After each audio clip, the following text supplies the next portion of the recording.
Dark reality of spiritual abuse and overcoming manipulation. The Ugly, an article titled The Yeast of the Pharisees.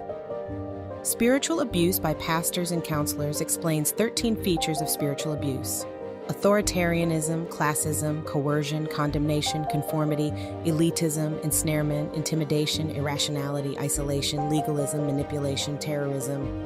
I added objectification to the list, making it 14. Not only did God reveal these features to me, He gave me the forethought to gather evidence to prove it. I could see how it devastated me individually and to the church as a whole. Every behavior, action, phrase pastor engaged in could fall under one of these characteristics of spiritually abusive leaders. Here are the things you need to know as we continue dissecting this 50-minute call. 1. Authoritarianism. Abusive leaders expect you to obey them but won't take accountability or responsibility. 2. Coercion. Abusive leaders don't respect freedom and autonomy. They use strong-arm tactics to coerce you into following their demands. 3. Intimidation. Abusive leaders use threats of punishment, excommunication, and condemnation to force you into compliance. 4. Terrorism. Abusive leaders intensify your fear, shame, and false guilt by teaching that problems in your life are due to not listening to them. 5. Condemnation. Spiritually abusive leaders condemn ex-members, outsiders, and those who they define as sinners. If you deviate from their teachings or leave the church, they'll threaten damnation. You'll become the scapegoat if something goes wrong in the congregation. 6. Classism. Abusive leaders are obsessed with power, roles, and titles. Those lower on the totem pole, so to speak, don't matter. 7. Conformity. Abusive leaders demand compliance. They have the greatest hold over inexperienced, naive, and dependent individuals who are seeking a strong leader. These individuals suppress their objections to the leader's teachings for fear of being shamed or ostracized. Hence, abusive churches often appear unified, but beneath the surface there is discontent, anguish, whispers, rumors, secrets, and a desire among many to leave. 8. Manipulation.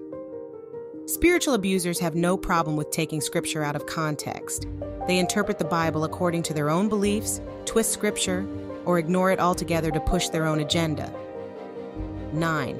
Irrationality. Abusive leaders contradict themselves, reason, and reality.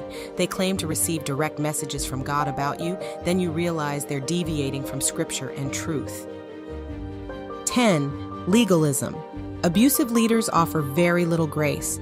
Instead, your worth and the amount of love they show depend on your performance and status in their church. Abusive leaders expect believers to make heroic financial, time, and emotional sacrifices for their church and its members. 11. Isolation. Abusive leaders don't respect family, friendships, community, and other obligations. They're concerned that those influences will interfere with their control over believers. So they encourage isolation from family, friends, and the outside world and wage war against the outside world as a sewer of sin devoid of anything redeeming. 12. Elitism. Abusive leaders do not display true humility. They show false pride and teach others to do the same. They carry on this greater-than-thou attitude, and they expect you to protect the church's image at all costs. 13. Ensnarement. Abusive leaders inevitably promote self-doubt and identity confusion. They know that you fear judgment and being ostracized, making it difficult and painful to leave abusive leaders in churches. Camella, 2021. And 14 is objectification. On this scale is soul rape. Even after spiritual abusers have committed heinous acts against you and crushed your spirit, you still don't mean anything to them, and you never will. These types of people can hurt you and have no remorse or empathy because you simply don't matter. It is impossible to truly love someone and objectify them. Imagine for a moment the overwhelm you'd feel to have all these tactics used against you in the span of 50 minutes. As I replayed the recordings, I could hear, feel, and see. He knew exactly what he was doing and saying to me. My father's use of control tactics to not only make me stay, but coerce me into silence and compliance was driving me to rage. I began to understand my feelings. It was anger, but it was righteous anger. As I repeatedly replayed the recording of our last phone call, I cried. I experienced mental flashbacks of when I couldn't protect myself, when I depended on a toxic person for survival, food, shelter, or clothing. When I had to choose between my convictions, morals, beliefs, and the very essence of who I was just to survive his rage. But those days were over. Pastor couldn't cope with me leaving. He couldn't control me. He couldn't regulate his emotions. And even in this moment of truth, he lied repeatedly. In this moment of revelation and truth, I stood my ground. I couldn't cope with my father's behavior. I couldn't control him or help him regulate his emotions. I finally realized it was no longer and should never have been my responsibility. Surely God wouldn't require me to have a relationship to a spiritually abusive narcissist, even if it is my father. There is a dark side of these individuals, and they will stop at nothing to keep you under their control. Manipulators who engage in these tactics can and will severely harm or kill you. Churches under this type of leader are not safe, just like my home wasn't safe growing up.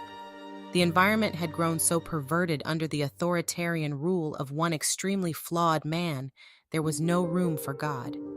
We must realize there are people among us who wish to steal, kill, and destroy everything God created, including us. Some of those people put themselves in leadership roles and in churches and disguise themselves as holy. Some of those people are our family members. Provoked. What happens when the one meant to guide your soul becomes its greatest harm? The pastor's daughter. Provoked dives fearlessly into the life of Delores Michelle Peters, uncovering the harrowing truths of a family ensnared by spiritual abuse. Through riveting accounts and raw recordings, Delores reveals her journey of breaking free from a narcissistic pastor father who betrayed his calling. Discover how she turned pain into power and a debilitating past into a compelling memoir for redemption, vindication, and justice. It's time to reclaim your voice and take the first step towards spiritual freedom. Order The Pastor's Daughter, Provoked today on Amazon, and embrace your path toward recovery.